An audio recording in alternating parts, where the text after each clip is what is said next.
आज हम लोग डिस्कस करेंगे पपेट के बारे में। तो पपेट जो है वो सैफ की तरह ही है। अगर आपने पहले वाला जो ऑप्शन है सैफ वाला वो अगर देखा है तो सेम यही समझे कि पपेट भी उसी तरह से ही काम करता है। बस फ़र्क ये होता है कि एक सर्वर है, कई क्लाइंट उससे जुड़े हुए हैं। तो आप क्या करते हो, सबका कॉन्फ़िगरेशन आपको करना होता है। तो सर्वर पे भी आपको कॉन्फ़िगरेशन करना है, क्लाइंट पे भी कॉन्फ़िगरेशन करना है। अब उनके कई हिस्से होते हैं, कई रिसोर्सेज होते हैं, जैसा कि मैंने सैफ वाले वीडियो में आपको बताया था। उनके कुछ नाम दे रखे थे, कुछ के एट्रीब्यूट्स थे, उनके कुक बुक हो गया, कोई रेसिपी हो गया, कोई नाइफ हो गया, इस तरह से। इसी तरह से सेम पपेट है। पपेट के अंदर भी वही बेसिक बातें जो उसके अंदर आपने पढ़ी थी, बस कुछ नाम बदल जाएंगे। अब आप देखिए पपेट का पहला जो चीज़ है वो है कॉन्फ़िगरेशन मैनेजमेंट। कॉन्फ़िगरेशन मैनेजमेंट का मतलब जो भी आपकी सेटिंग है, जो भी क्लाइंट सर्वर आपस में जुड़े हुए हैं, उनको मैनेज करने का काम कॉन्फ़िगरेशन मैनेजमेंट कहलाता है। ओपन सोर्स सॉफ्टवेयर, ये मैं सभी वीडियोस में आपको बताता हूँ कि भाई ओपन सोर्स सॉफ्टवेयर का मतलब जो कोडिंग इजीली आपके पास अवेलेबल है, जिसका आप इजीली यूज़ कर सकते हैं, रन कर सकते हैं, फ्रीली अवेलेबल है, कोई कॉपीराइट नहीं है। रूबी लैंग्वेज यूज़ कर रहा है, कईयों में जावा लैंग्वेज भी यूज़ आ रही थी। क्लाइंट सर्वर मॉडल यूज़ करता है, क्लाउड कंप्यूटिंग में यूज़ में आते हैं। ये बेसिक सी बात होता है। एक क्लाइंट, कई क्लाइंट होते हैं, एक सर्वर होता है। फीचर्स की अगर बात करें तो क्रॉस प्लेटफॉर्म। क्रॉस प्लेटफॉर्म का मतलब आप किसी भी ऑपरेटिंग सिस्टम पे, किसी पर्टिकुलर ओएस के लिए नहीं बना, किसी भी ओएस पे, किसी भी विंडो पे, किसी भी हार्डवेयर पे, किसी भी सॉफ्टवेयर पे आप उसे वो रन कर सकते हैं। पपेट के रिसोर्स होते हैं जो उस कंपोनेंट को रन करने में मदद करते हैं। वो रिसोर्स मैं आपको यहाँ पर उसके आर्किटेक्चर के अंदर हम लोग डिस्कस कर लेंगे। मॉड्यूल्स होता है, वैसे नॉर्मली आप लोग सॉफ्टवेयर इंजीनियरिंग में पढ़ते हैं भी मॉड्यूल क्या होता है। मॉड्यूल का मीनिंग होता है कि जैसे हम लोग कहते हैं कि वो ग्रुप ऑफ क्या होते हैं, कोडिंग होती है पर्टिकुलर किसी हम फाइल पे, या ग्रुप ऑफ क्लासेस होते हैं, मेथड होते हैं जिन पे हम लोग काम करते हैं। यहाँ पे ये फाइल और टेम्पलेट है, और जिस मॉड्यूल को, एक मॉड्यूल जो आपने बनाया है जिसमें फाइल भी है, टेम्पलेट भी है, उसको आप एक से ज़्यादा जगह पे हम लोग क्या कर सकते हैं, एक्सेस कर सकते हैं, उपयोग ले सकते हैं। एक वर्ड आता है टेम्पलेट। टेम्पलेट के बारे में आप ये समझ के रखें कि टेम्पलेट जो है वो एक बना बनाया फॉर्मेट होता है। जैसे मान लो आपको कोई एप्लीकेशन लिखनी है तो आपका टू, इस तरह से बेसिक सी बातें जो पहले से फिल की हुई आती है उसको हम लोग टेम्पलेट बोला करते हैं। तो बना बनाया फॉर्म होता है, और आप इसको क्या करते हैं, सीधा उस जो कंटेंट जो होता है, कस्टमाइज कंटेंट होता है, उसको आप सीधा क्या करते हैं, एक्सेस करते हैं। अब हम आगे बात करते हैं पपेट के आर्किटेक्चर के। आर्किटेक्चर का मीनिंग आप ये समझे कि उसके अंदर की बनावट क्या है, उसका लॉजिकल स्ट्रक्चर क्या है, अंदर हम उसको कैसे डिवाइड कर सकते हैं, उस पूरे के बारे में सबसे पहले होता है पपेट मास्टर। मैंने आपको शुरू में बताया था, एक सर्वर होते हैं, काफ़ी क्लाइंट उससे जुड़े हुए रहते हैं। तो मैन मास्टर क्या करेगा, मास्टर जो होगा वो कॉन्फ़िगरेशन करने का ही काम करेगा। एक तरह से सुपर यूज़र वही होगा, क्योंकि सारे क्लाइंट, सारे नोड इसी के द्वारा कंट्रोल हो रहे हैं। दूसरा जो है वो एजेंट है। एजेंट एक एक्चुअल मशीन हुई जो कि हमारे सर्वर से जुड़ी हुई है। कॉन्फ़िग रिपोजिस्ट्री का मतलब होता है सभी में एक जैसा कॉन्फ़िगरेशन रखता है। कॉन्फ़िग रिपोजिस्ट्री, पोजिस्ट्री मतलब जितनी सारे क्लाइंट हैं, जितने सारे सर्वर हैं, सबको एक साथ मैनेज किया जा रहा है, एक जैसा कॉन्फ़िगरेशन रखा जा रहा है, एक जैसे पोर्ट रखे जा रहे हैं, एक जैसा सॉफ्टवेयर ओएस यूज किया जा रहा है। फैक्ट का मतलब होता है वो डेटा, उसके बारे में जो भी हमारे क्लाइंट इसके द्वारा जुड़े हुए हैं, उस डेटा को अगर हम लोग एक्सेस करना चाहते हैं तो ये हमारे फैक्ट होते हैं उसका। और कैटलॉग का मतलब उसकी क्या होगी, मैनिफेस्ट फाइल होती है। मैनिफेस्ट फाइल एक कॉन्फ़िगरेशन फाइल होती है।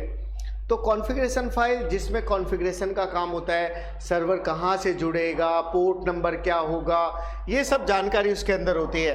तो अपने अगर बात करना चाहे तो मैनेजमेंट करता है, क्लास के बारे में, फाइल्स, नोड्स के बारे में, पाथ के बारे में बताता है, रिसोर्सेज के बारे में बताता है कि ये पीपीटी और ये प्रिंटर, स्कैनर, फाइलें जुड़ी हुई है, और इसके अलावा टेम्पलेट की जानकारी देता है, जो कि मैंने आपको यहाँ पर जो है टेम्पलेट आपको बताया था, जो कि बना बनाया एक इनबिल्ट चीज़ होती है। तो आपने क्या देखा, आपने देखा कि मैनिफेस्ट फाइल जो होती है उसे मैनेजमेंट भी होता है, क्लास फाइल्स, नोट्स भी रहते हैं, सारे रिसोर्सेज भी होते हैं, टेम्पलेट भी होती हैं।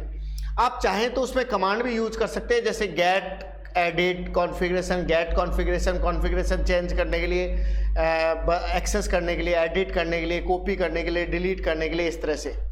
और भी हम लोग इसके बारे में डिस्कस करेंगे। पहले हम लोग एक बार पपेट को इंस्टॉलेशन कैसे करते हैं, कॉन्फ़िगरेशन करते हैं, कितने क्लाइंट होते हैं, कितने सर्वर होते हैं, उसका डिस्कस कर लेते हैं। हमें सबसे पहले क्लाइंट साइड और सर्वर साइड को पूरा सेटअप तैयार करना पड़ता है। हमें उसकी कंप्यूटर में हार्डवेयर सॉफ्टवेयर सारी चीज़ें इंस्टॉल करनी पड़ती है। एक टारबॉल है और रूबी जो हम लैंग्वेज यूज़ करेंगे उसको हमें इंस्टॉल करना पड़ेगा। पपेट का मास्टर होता है। मास्टर मैंने आपको बताया था जो एजेंट को कंट्रोल करेगा। दो तरीक़ों से ये कंट्रोल कर रहा है। एक तो प्राइवेट नेटवर्क DNS है। DNS क्या कर रहा है कि भाई जितने भी सर्वर के साथ जितने भी क्लाइंट जुड़े हुए हैं उसके बीच कम्युनिकेशन को ये क्या कर रहा है, कंट्रोल आपके कर रहा है। इसके अलावा फायरवॉल होता है। देखिए एक बेसिक सी बात आप ये समझ के रखें कि फायरवॉल जो होता है, जो बाहरी सुरक्षा जो दी जाती है वो फायरवॉल के द्वारा। तो बाहरी सुरक्षा का मतलब कौन सी वेबसाइट खुलनी चाहिए, कौन से जो हमारे क्लाइंट है वही हमारे एक्सेस हो सकते हैं, कौन सा पोर्ट नंबर यूज होगा, ये सारी चीज़ें किसके द्वारा होगी, फायरवॉल ओपन पोर्ट के द्वारा।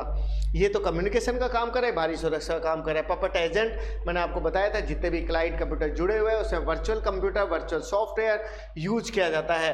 फिर इन सेटिंग करना पड़ेगा इनको एजेंट को, और फिर एक मैनिफेस्ट फाइल जो मैंने अभी आपके साथ में डिस्कस की थी। कुछ बेसिक सी चीज़ें और बताता हूँ मैं। जैसे इसके अंदर एक कमांड होती है गेट कॉन्फिग, ताकि आप स्टेटस को कलेक्शन कर सकें, भाई अभी क्या स्थिति है ये सारा आप बता सकते हैं। ट्रांजैक्शन कैसे हो रहा है, भाई आपस में लेन देन होगा, मैसेज का एक्सचेंज होगा, डेटा एक्सचेंज होगा, उसका स्टेटस पता लगेगा। आपको ज़रूरत के अकॉर्डिंग आप उसका बैकअप लेके रह सकते हैं और उसको दोबारा से रिस्टोर कर सकते हैं। उसको कंट्रोल करने के लिए आप प्रोटोकॉल का भी उपयोग ले सकते हैं। तो ये सारा गेट कॉन्फिग में आ गया। अगर नेटवर्क को कॉन्फ़िगरेशन करना है, उसको मैनेज करना है, तो आप XML फॉर्मेट यूज़ करते हैं, जैसे पोर्ट नंबर, मैसेज को ऑथराइज करना, कौन सा क्लाइंट जुड़ेगा, कितने टाइमिंग के लिए जुड़ेगा, कितना सेशन के लिए जुड़ेगा, उसको ऑथराइज दिया गया है या नहीं दिया गया है, इंटरनल सिक्योरिटी कितना है, कॉन्फिडेंशियलिटी कितनी है, ये सब चीज़ें उसमें आएगी। नेट कॉन्फिग एक्सटेंसिबिलिटी, इसका मतलब ये होगा कि जितने भी सर्वर है, जितने भी क्लाइंट जो है उसको हम लोग सामंजस्य करते हैं। कुछ कमांड्स हो रहे हैं वो मैं आपको उसके अंदर बताता हूँ। लास्ट चीज़ आपने क्या पढ़ी थी, आपने पढ़ा कि भाई कैसे कॉन्फिग एक्सटेंसिबिलिटी होती है, और भी बहुत सारी चीज़ें हैं। अगर आप और एक्स्ट्रा इसके बारे में समझना चाहें तो कैसे स्टार्ट होता है हमारा कॉन्फ़िगरेशन, फिर वो प्रोसेस होना शुरू हो जाता है तो रनिंग स्टेज में आ जाता है, कौन कौन से कैंडिडेट हैं जो यूज़र है जो उसमें काम कर रहे हैं, कौन कौन सी फाइलें काम आ रही है, तो ये सारी चीज़ें हमारी नेट कॉन्फ़िगरेशन के अंदर डेटा मॉडल में आ जाएगा। मेमोरी का भी हमें ध्यान रखना पड़ेगा, ठीक है। तो ये कुछ कारण है फेलियर होने के।